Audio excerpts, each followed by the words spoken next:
You have been trained to live from the neck up, to intellectualize everything. But that ability to power through is actually the specific reason you find yourself reaching for the wine, the phone, or the shopping cart at 8 p.m. We need to talk about the difference between emotions and feelings because your inability to distinguish them is slowly burning you out. In the last video, we talked about emotions, those raw data signals in your body. Today, we need to talk about feelings. And before you say, oh, I don't do feelings, or I'm not touchy-feely, understand that this video is related to your ability to have sustainable high performance. Emotions are the sensations. Feelings are how we interpret those physical sensations. The problem with high achievers, my cognitive athletes that I've noticed over the years, is that you view feelings as inefficient.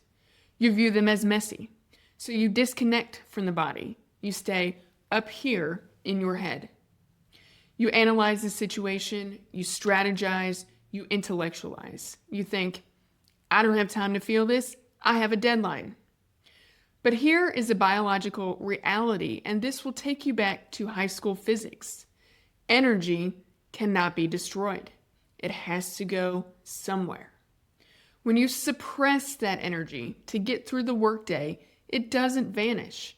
It accumulates. This is why you feel fine at work, but the second you get home, you crash. This is why you numb out.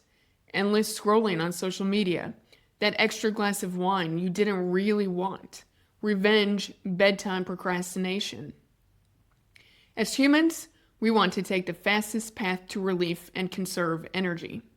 These are easy ways to temporarily sedate the accumulated energy of stress and ignored feelings. It is a band-aid and it gives temporary numbing, but it's the fast lane to burnout. You are not releasing that stress and energy from your body in any way. You're storing it up. And I'm not interested in helping you merely cope with your stress. I'm here to help you build the capacity you need to meet the demands of your environment. Another side effect of living from the neck up is that your emotional vocabulary suffers.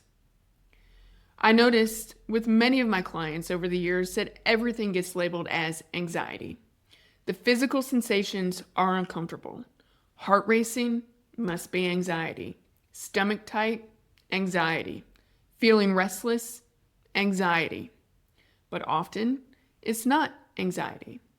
It might be excitement. It might be anticipation. It might be frustration or overwhelm. When you mislabel an emotion, you mistreat it.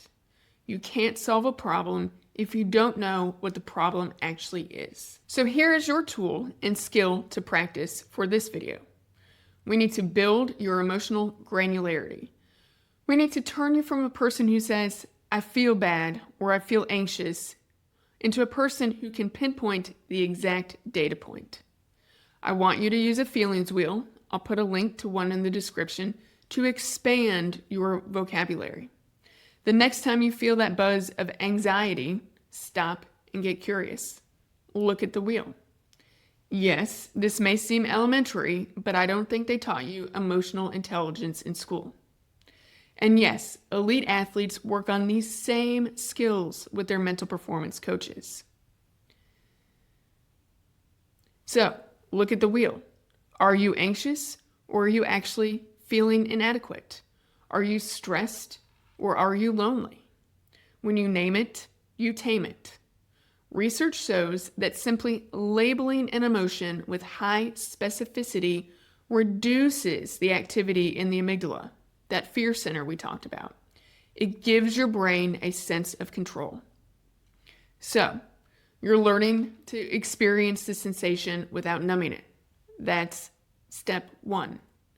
But the moment you feel an emotion, your brain instantly tries to attach a story to it. And usually, the story is a lie. You need to learn how to separate the feeling from the thought, and I'll show you exactly how to do that in the next video.